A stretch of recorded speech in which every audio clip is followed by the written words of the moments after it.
আসসালামু আলাইকুম। স্বাগত জানাচ্ছি আমার ইউটিউব চ্যানেল আপন বারান্দায়। আশা করছি আপনারা সবাই ভালো আছেন। আলহামদুলিল্লাহ আমরাও ভালো আছি। আমার ড্রয়িং রুমের পূর্ব দিকটা পুরোটা বিশাল একটা জানালা, তাই সকালে এখানে মিষ্টি একটা রোদ আসে। এজন্য অনায়াসে আমি বেশ কিছু ইনডোর প্ল্যান্ট রাখতে পারি। তো এজন্যই ভাবলাম যে ড্রয়িং রুমে ইনডোর প্ল্যান্ট রাখার কিছু টিপস আপনাদের সাথে শেয়ার করি। শুধু টিপস না, পরিচর্যা বা কোন কোন বিষয়গুলো খেয়াল রাখবেন, কি কি সার দেবেন, এটাই থাকছে আজকের ভিডিও। প্রথমত, ড্রয়িং রুমে যদি ঠিকমতো আলো বাতাস আসে তাহলে আপনি চাইলে ইনডোর প্ল্যান্ট দিয়ে রুমটাকে খুব ভালো করে সাজিয়ে নিতে পারেন। সকালে রোদটা পেলে খুবই ভালো হয়। যদিও আমার এই ড্রয়িং রুমটা এখনও খুব ভালোভাবে সাজিয়ে উঠতে পারিনি আমি, তবে গাছ সংগ্রহ করছি, ইনশাল্লাহ একদিন মনের মতো করে সাজিয়ে নেব। মূলত যে গাছগুলো অল্প রোদ আলো বাতাস পেলে টিকে যায় তাদেরকে ইনডোর প্ল্যান্ট বলা হয়।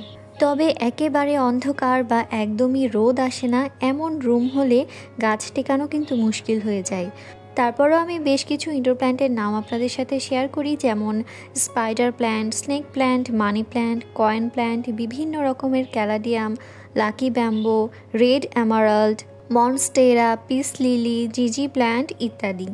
এই গাছগুলো আপনার ড্রয়িং রুমের লুকটাই চেঞ্জ করে দেবে এবং পজিটিভ একটা ভাইব এনে দেবে।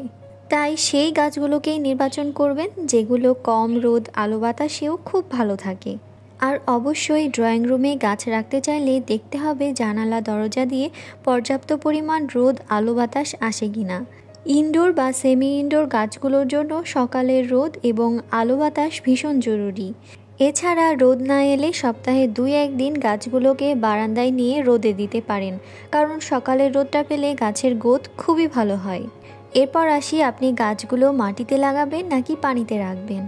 অনেকেই আছে পানিতে কাচের জারে রাখতে ভীষণ পছন্দ করেন, কারণ দেখতে ভালো লাগে। তবে পানিতে রাখলে সেটা মাটিতে রাখা গাছগুলোর মতো এতটা গ্রোথ নাও হতে পারে, এটা অবশ্যই মাথায় রাখতে হবে। এবং নিয়মিত পানি পরিবর্তন করতে হবে। আবার চাইলে পানিতে মাছও ছেড়ে রাখতে পারেন যেন মশা না হয়। অন্যদিকে যদি আপনি মাটিতে গাছ লাগিয়ে রাখতে চান সেক্ষেত্রে খেয়াল রাখতে হবে যেন পোকা না হয়। দরকার হলে মাটিতে ছত্রাকনাশক, ফাঙ্গিসাইড মিশিয়ে নেবেন। মাটিতে গাছ লাগালে রুমে রাখার কারণে অনেক সময় মাটি ভেজা থাকে, তাই পানি দেওয়ার পূর্বে অবশ্যই চেক করে নেবেন মাটি শুকিয়েছে কিনা। এবার বলি, এসি থাকলে ড্রয়িং রুমে গাছ রাখা যাবে কিনা। হ্যাঁ যাবে, তবে সরাসরি এসির বাতাসটা গাছে লাগে এমন জায়গায় গাছটা না রাখাই ভালো। সব সময় এসি না চালিয়ে গাছগুলোর জন্য হলেও কিছুক্ষণ জানালা দরজা খুলে রাখুন। এসির কারণে গাছের পাতা মাটি দ্রুত শুকিয়ে যেতে পারে, তাই মাঝে মাঝে পানি স্প্রে করতে পারেন। এছাড়া ড্রয়িং রুমের গাছগুলোকে আরও ভালো রাখতে হলে পাতাগুলোতে নিয়মিত পানি স্প্রে করতে পারেন এবং পাতলা কাপড় বা টিস্যু দিয়ে পাতাগুলোকে মুছেও দিতে পারেন। এতে করে গাছ সুন্দর ও সতেজ দেখাবে এবং ধুলোবালিও জমবে না। এছাড়া কটন বাড দিয়ে এই ক্যাকটাস অথবা ছোট ছোট গাছগুলোকেও পরিষ্কার করে রাখতে পারেন। ড্রয়িং রুমে গাছ রাখতে গেলে শুধু গাছের পরিচর্যা করলে চলবে না, সেই সাথে টবগুলোকেও মুছে মুছে রাখতে হবে। খেয়াল রাখুন ড্রয়িং রুম যেন অতিরিক্ত গাছপালায় জঙ্গল হয়ে না যায়। মাঝে মাঝে ডালপালাগুলোকে ছাঁটাই করে দিতে পারেন এবং চেষ্টা করুন বড় গাছ না রেখে ছোট ছোট গাছ রাখতে। তাহলে জায়গাও কম লাগবে, আবার জঙ্গলও হবে না। আর হ্যাঁ, ইনডোর প্ল্যান্ট নিয়ে নানান রকম ভিডিও আমার এই চ্যানেলেই আপলোড করা আছে, চাইলে আপনারা দেখে নিতে পারেন। এছাড়া আমি ডেসক্রিপশন বক্সেও লিঙ্কগুলো দিয়ে রাখবো। এবার বলি সার প্রয়োগ সম্পর্কে। সার যে কোনো গাছের জন্য খুবই জরুরি। আমি এই গাছগুলোতে খুবই পাতলা করে তৈরি করা জৈব সার ব্যবহার করি। তাই আজকে দিয়ে দিচ্ছি চা বানানোর পর চায়ের লিকার ভিজিয়ে রেখে ছেঁকে নেওয়া পানিটা। এর বহু উপকার আছে, যার ভিডিও এই চ্যানেলেই পেয়ে যাবেন। এছাড়াও ডেসক্রিপশন বক্সে লিঙ্কটা দিয়ে রাখবো, চাইলে আপনারা দেখে নিতে পারেন।